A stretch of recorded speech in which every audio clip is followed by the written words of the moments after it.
Gec də olsa bir məsələyə toxunmaq istəyirəm. Neçə vaxt ürəyim partlayır. Axır ki dedim ki, yox, day susmayacağam, susmaq istəmirəm. İstəyirəm bu haqda danışım. Tarixçilərin kurikulum suallarından danışmaq istəyirəm. Xüsusilə də bu Nizami Gəncəvinin doğum tarixinin başqa bir təqvimə keçirilməsi məsələsinə. Bilirsiniz ki, mən də imtahana girmişdim və mən kurikulum təlimçisi olaraq özümdən 10 düz gözləyirdim. Ancaq tarix kurikulum sualları elə bir bərbad vəziyyətdə oldu ki, mənim də səhvlərim oldu. 2 səhvi etiraf elədilər. Amma kurikulum suallarında düz 4 dənə səhv var idi. Amma 2 səhvi etiraf elədilər. Eybi yox dedi, eybi yoxdur da, neyniyək, yoxa lənət.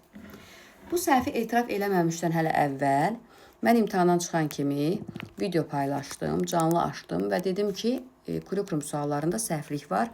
Xüsusilə də Nizami Gəncəvi sualında, əcnəbi şagird sualında səhvliklər var. Bəzi təlimçilər, dırnaqarası təlimçilər, niyə dırnaqarası deyirəm? Çünki əgər sən bir şeyi düz bilirsənsə, sən başqasının gözündə yaxşı görünmək üçün düzə səhv deyə bilməzsən. Başladılar həmin bu Nizami Gəncəvi sualını düzə çıxartmağa. İnteqrasiya sualı da səhv idi. Baxmayaraq ki, inteqrasiya sualını qəbul eləmədilər. Mən adım kimi əminəm ki, orada fən daxili heç nə yoxdur. Sadəcə coğrafi kəşflərdən danışır. Bəli, orada coğrafiyanın 2 məzmun xətti var. Amma coğrafiyanın məzmun xəttlərinin tarixə fən daxili götürülməsi də ədalətsizlik oldu. Amma onları da qınamıram. Birdən-birə 4 dənə səhv sual verir. 10 sualdan 4 dənəsini səhv vermişik deyə bilmədilər. Ona görə ikisini etiraf elədilər. Bu böyük bir qalibiyyətdir. Yəni ixtisasdan səhv sualların etirafı neçə dəfə olub sertifikasiyada. Amma sertifikasiya tarixində ilk dəfədir ki, kurikulumdan səhv sualın etirafı olundu. Və o təlimçilər də fikirləşdilər ki, qarşı tərəf, yəni sualın səhv olduğunu etiraf eləməyəcək. Təhsil institutu sualın səhv olduğunu etiraf eləməyəcək. Qoy elə biz bu səhv sualdan prim yığaq. Səhv sualı düzə çıxartmağa çalışdılar. Nizami Gəncəvinin anadan olmasını anlamağa anadan olması təsəvvür sual belədir. Mən özüm o sualda, o imtahanda iştirak edən bir şəxs kimi deyirəm. Sual bu formadaydı ki, Nizami Gəncəvi 1141-ci ildə anadan olubdu. Onun anadan olma ilini digər bir təqvimdə necə göstərərsiniz? Daha doğrusu digər bir təqvimdə müəyyənləşdirin. Və belə bir sual idi. Bunu heç cürə bunu anlamağa çıxartmaq mümkün deyil də. Yəni burada uşaq düstur qoyur, düstur istifadə eləyir və bu düsturu tətbiq eləyərkən onu həll eləyir bir misal kimi və bunu heç cür anlamağa götürmək mümkün deyil də. Yəni hara çevirsən bu tətbiqdir. Bəzi təlimçilər bunu tətbiq yox, anlamaq kimi, tətbiq yox, anlamaq kimi izah elədilər və nəyə güvəndilər? Güvəndilər ki, təhsil institutu bu sualda ümumiyyətlə sualın səhv olduğunu etiraf eləməyəcək və mən də nəticə olaraq prim yığacam, deyəcəm, görürsünüzmü? Mən demişdim ki, o sualın cavabı anlamaqdır və bundan da mən müəllimlər cəlb eləyəcəm, müdavimlər cəlb eləyəcəm. Amma iş gəldi elə yerə çıxdı ki, Təhsil institutu etiraf elədi ki, bu sualda səhvlik var, hər kəsə bal verdi. Həmin o təlimçilər, hansı ki səhifələrində çox əminliklə paylaşmışdılar.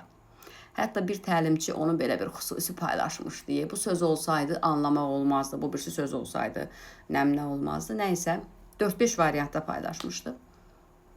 Və bu təlimçilərin səhifələrinə girdim ki, onlar o paylaşımları siliblər. Və niyə eləyirsiniz bunu? Siz özünüz də bilirdiniz ki, bu sual səhvdir. Yəni, bu sual o qədər sadə bir sualdır ki, kurikulumu heç bilməyən bir adama da bu sualı versən, yəni orta səviyyədə bilən bir adama da, yəni çox zəif səviyyədə bilən bir adama da bu sualı versən, yəni bilir ki, burada anlamaqla bağlı heç nə yoxdur. Uşağa ipucu vermir, düstur vermir. Yəni, anlamaqla bağlı burada nə ola bilər? Hətta bir təlimçi izah edib ki, Nizami Gəncəvinin doğum tarixini orada verməsəydi, İzaha baxın, siz bu çox fəlsəfi bir izahdır. Nizami Gəncəvinin doğum tarixini orada verməsəydi, o sual tətbiq olardı. Doğum tarixinin verilməsi orada ipucudur. Necə yəni? Bu məsələnin şərtidir, necə ipucudur? Doğum tarixinin verilməsi necə orada ipucu ola bilər? Çox gülməli bir izahlar. Özdə bu izahları verənlər də kifayət qədər tanınmış təlimçilər idi. Kifayət qədər, hansı ki o təlimçilərin kifayət qədər, belə deyək, müəllimlər də var, kifayət qədər hazırlıqlar da var. Mənə maraqlı olan bir şey maraqlı gəldi ki, Bu sualların cavabı etiraf olunandan sonra ki bu suallarda səhvlik var. O təlimçilər öz müdavimlərinə bunu necə izah elədilər? Nə dedilər? Yəni indi fikrimi dəyişmişəm, tətbiqdirmi dedilər? Çox maraqlıdır.